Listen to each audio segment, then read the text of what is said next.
Baik, untuk pertanyaan pertama Bunda, ini dari Bu Wiwik asal Surabaya. Bunda, bagaimana melakukan personal approach ke anak yang introvert, sedang saat ini HP harus dipegang si anak untuk daring dan tugas sekolah? Monggo Bunda, Ibu jawabannya. Ya, jadi kalau kalau kan sekarang kondisinya anak-anak harus pegang HP ya untuk daring ya. Tapi tentu kan sebelum kita memberikan ya, ambil satu hari atau hari Sabtu kah atau hari Ahad sore gitu ya untuk ngobrol sama anak untuk membicarakan persiapan-persiapannya gitu. Saya juga anak-anak udah besar ya, itu setiap Ahad sore itu ya, tentu sambil makan, sambil bikinin pisang goreng kah atau bakwan goreng gitu ya. Nah, kita mengatur ya, mengatur, kita panggil anak-anak, ayo kita makan dulu nak gitu. Dan anak-anak saya juga sudah hafal kalau diajak kita ada makanan kecil itu pasti ada sesuatu yang mau diatur oleh ibu tuh. Dia udah terbiasa ya. Nah, ini nanti nanti begini ya nak, nanti online-nya mau di mana? Karena anak-anak kadang-kadang bosan di satu tempat kan. Bu, saya di atas di lantai di rooftop rumah boleh. Bu, aku maunya di depan halaman boleh. Itu diatur. Termasuk itu tadi, kalau misalnya Bunda misalnya masih ada peraturan di mana gadget harus dikumpul, nah itu dibicarakan pada hari Ahad itu. Dan juga kasih kesempatan anak untuk dia misalnya minta izin atau istilah kita merequest sesuatu. Misalnya Bun, aku hari ini aku nggak kumpul ya, karena jam 8 malam aku mau dengar misalnya, atau mau lihat film, mau lihat ada film dari sekolah dan sebagainya. Itu harus diomongin memang. Ya, dan nggak boleh patah arang, harus ya harus teratur. Ahad sore ke atau Sabtu sore supaya pada saat kita ya berhadapan dengan anak apapun wataknya dia sudah terbiasa bahwa setiap sepekan sekali ada kumpul-kumpul keluarganya dan selalu ya kita kasih makan minum sebagai sesuatu penariknya seperti itu ya kalau saya sih begitu ya kurang lebih seperti itu mudah-mudahan bisa terjawab. Baik, Bunda, kita berlanjut ke ke pertanyaan selanjutnya, maksud saya Ya. dari Ibu Juliani Hestiningsih. Mohon bertanya Bunda, bagaimana cara menghadapi anak yang suka membantah kalau dia dibilangi ibu belum selesai ibu belum selesai si anak menjawab dengan banyak sekali. Pada Bunda Aisyah Dahlan dan Iya, jadi gini ya, anak itu banyak watak, ada jenis-jenis watak anak. Dan jenis-jenis watak anak itu kalau dalam Islam itu termanifest di Khulafaur Rasyidin. Ada anak watak Abu Bakar As-Siddiq radhiyallahu an, ada anak wataknya seperti Utsman bin Affan radhiyallahu an, ada anak yang wataknya seperti Umar bin Khattab radhiyallahu an, dan ada anak yang wataknya seperti Ali bin Abu Thalib. Ya. Nah, kalau mau tahu jenis-jenis watak itu makanya ayah bunda harus baca bukunya sahabat Nabi itu. Kurang lebih kalau ada anak yang misalnya dikasih tahu dan dia menjawab, itu kira-kira wataknya siapa? Coba saya tanya Ustadz Rijal atau Ustadz Hafid. ya Bunda. Bunda? Ya, kalau misalnya nih ada anak dikasih tahu sama ibunya, kemudian dia menjawab, kemudian dia dengan lantang menjawab ya nasihat ibunya. Kira-kira dari 4 khulafaur rasyidin itu wataknya siapa? Siapa? Ali, Umar, Utsman, Abu Bakar. Yang mana? Umar. Ya, jadi kita ini nggak boleh langsung, ya nggak boleh langsung bilang anak saya pembantah, nggak boleh langsung bilang gitu, ya. Karena anak-anak yang wataknya Umar bin Khattab itu kalau dapat nasihat atau arahan, dia nggak langsung cepet terima. Dia akan ada negosiasi, ada istilahnya accountability, ya. Saya juga punya anak, karena anak saya banyak ya, semua watak Khulafaur Rasyidin ada di anak saya itu. Anak pertama Ali seperti Ali, anak kedua saya kayak Umar bin Khattab. Ya, anak ketiga saya kayak Utsman bin Affan, anak keempat kayak Abu Bakar. Ya. Jadi kalau kalau anak yang watak Umar saya kasih tahu itu pasti dia lebih duluan menjawab ya, seperti Umar. Makanya saya suka bilang, ya Allah ada Umar di rumahku. Dan itu jadinya orang tua tuh senang juga gitu. Dan anak juga nggak merasa bahwa orang tuanya belum apa-apa berprasangka buruk. Jadi melabel anak bahwa dia pembantah, dia pembangkang itu harus di stop. Ya. Karena pada dasarnya itu karena watak mereka. Ya. Watak Abu Bakar juga paling menyenangkan memang. Anak saya yang keempat itu watak Abu Bakar. Ya, dia tidak bantah. Ya, tidak bantah. Sebagaimana Abu Bakar tidak pernah bantah. Tapi apakah watak Umar itu buruk? Enggak. Ya, di dalam kita punya tatanan komplitnya ini memang harus ada orang yang kayak Umar. Bisa jadi anak saya yang wataknya Abu Bakar sebetulnya nggak setuju. Ya, misalnya saya mengatakan sesuatu atau saya bilang, ayo kita makan yuk, ibu mau ajak kamu makan. Ya, kalau watak Abu Bakar kan kalau ditanya, nak mau nasi Padang atau coto Makassar, itu watak Abu Bakar akan bilang terserah ibu. Oh ya udah kalau gitu makan soto Padang ya, gitu. Padahal dia kepengennya coto Makassar, dia nggak bisa ngomong kan? Ya, karena memang watak Abu Bakar itu watak yang semuanya terserah, gitu kan? Maka nanti kakaknya yang Umar ini yang benar bilangnya maunya yang apa, terus terang. Dia bisik-bisik nanti, ya sebetulnya saya maunya coto Makassar. Nah, yang watak Umar yang sampaikan pada kita. Jadi ini ada satu tim mereka ini untuk saling memperkuat. Ada hal-hal yang watak tertentu tidak bisa diungkapkan padahal bukan itu keinginannya, misalnya ya. Ada anak yang memang dengan lugas dia bilang saya maunya ini. Ya. Dan buat anak-anak yang kita sudah bisa deteksi ini kurang lebih kemana ya, Umar kah, Abu Bakar kah, Utsman kah atau Ali, ya itu kalau bisa diceritakan kisahnya Umar, kisahnya. Anak saya yang kedua itu seneng banget baca kisahnya Umar. Dan dia selalu bilang, gue banget ini. Gitu. Ya. Bahkan bajunya itu ada tulisannya Umar bin Khattab. Ya, saya Umar. Oh, yes.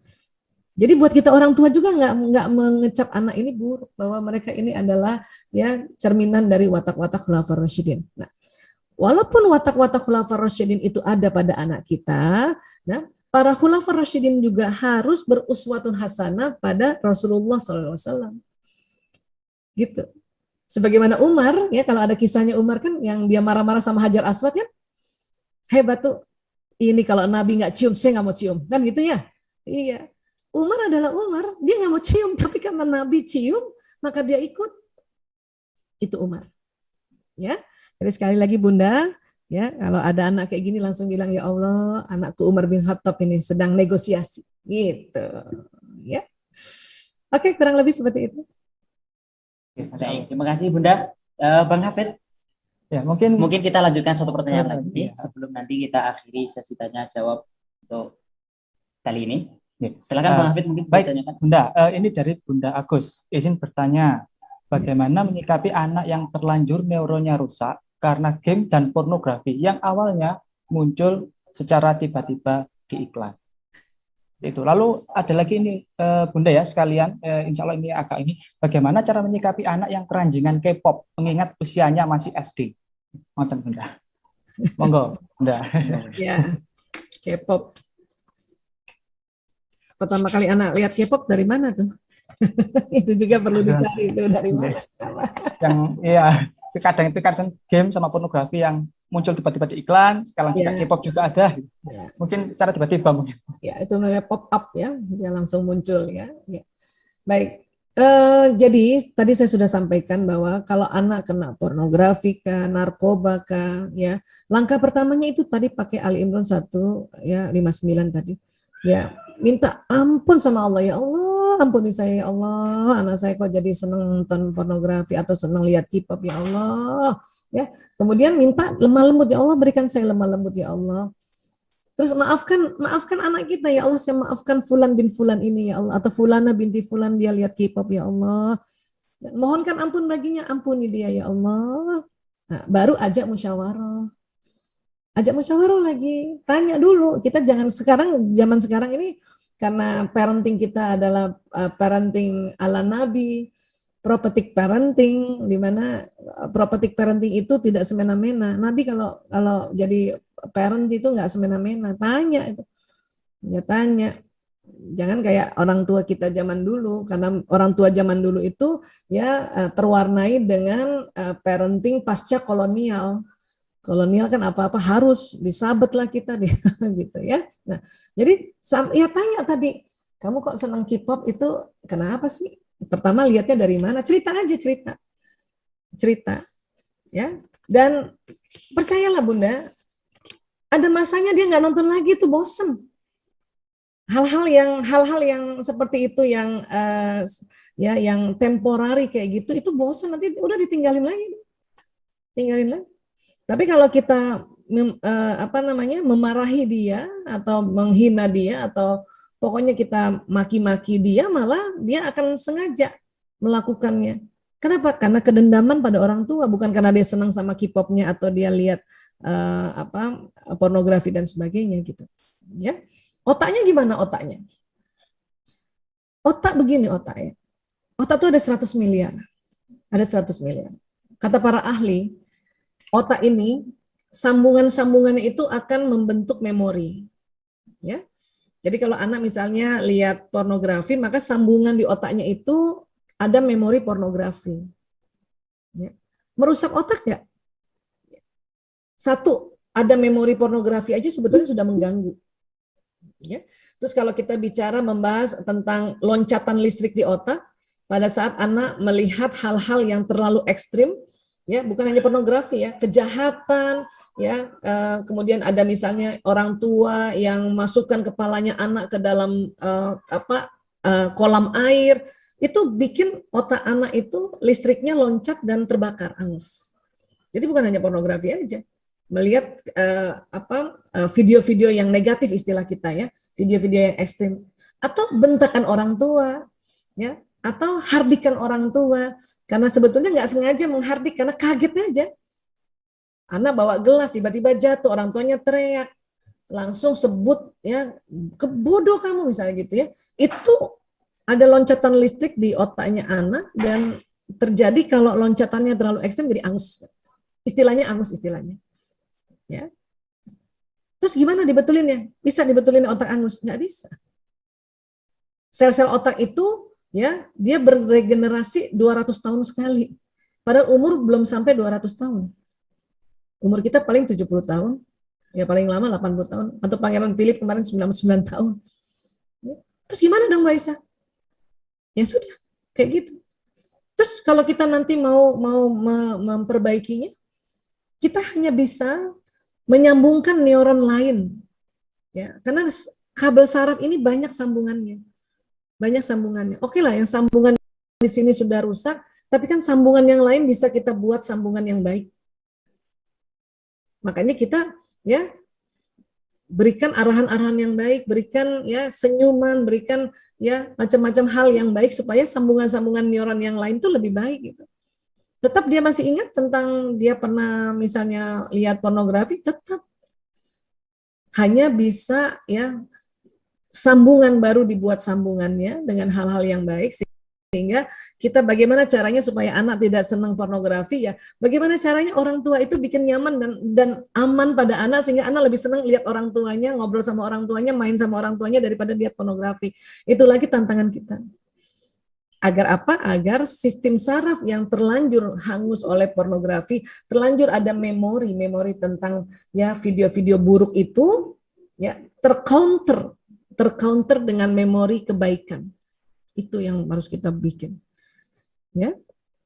Narkoba gimana? Apalagi narkoba. Pasien-pasien narkoba kami itu maaf ya. Jadi kalau ada hal tertentu bolot banget itu.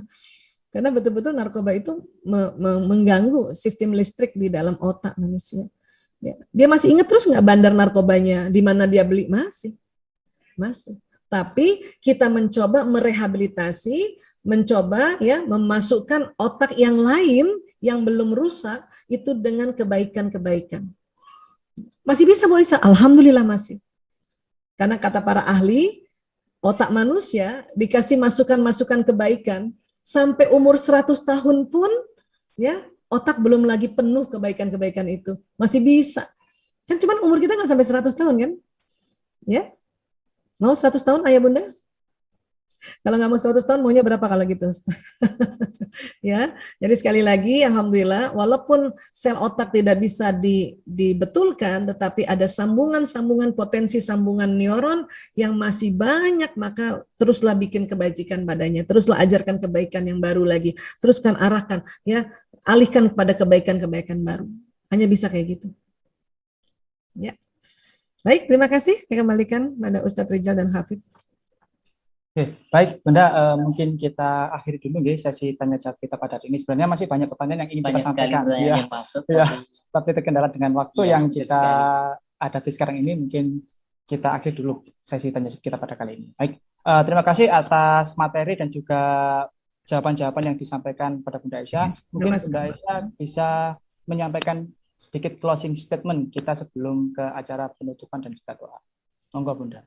Ya, sekali lagi buat ayah bunda, kita kan menjadi orang tua ini memang nggak ada sekolahnya, teruslah saja untuk senantiasa belajar. Kemudian kalau ada hal yang perlu ya diperbaiki, segala perbaiki. Kalau misalnya terlanjur berbuat kasar, berbuat menghardik anak, segeralah minta maaf ya. Dan pada saat meminta maaf, sebutkan apa sih? Bunda maafin, minta maafnya tentang apa? Nah, bunda minta maaf, kemarin waktu kamu loncat-loncat di kamar bunda, bunda teriak. Nah, anak lebih senang, otak lebih senang kalau misalnya kita minta maaf, sebutkan apa sih yang mau diminta maaf itu. Ya, Bunda minta maaf, Abi minta maaf, Umi minta maaf. Karena kita yang hilaf, jadi segeralah minta maaf. Tapi biasanya kita sering tanpa sadar ngomongnya gini, maafin Bunda ya nak, maafin Umi ya nak, maafin Abi ya nak. Ya, Bunda minta maaf dengan maafin Bunda itu beda. Ya, secara bahasa, secara semantik, secara diksi, secara frasa itu beda. Karena kita yang salah, Bunda minta maaf. Kalau maafin Bunda, ya kita paksa dia untuk memaafkan kita pada kita yang salah. Anak mau maafkan hari itu kah, pekan depan kah, minggu depan, bulan depan itu hak dia. Ya, tapi anak belajar bahwa orang tuaku saja, ayah ibuku saja, terutama ibuku saja yang melahirkan aku, kalau dia hilaf minta maaf, dan itu nanti ya masuk di dalam otaknya bahwa saya pun akan begitu. Kalau saya hilaf segera minta maaf. Kurang lebih seperti itu, mudah-mudahan bisa diterima.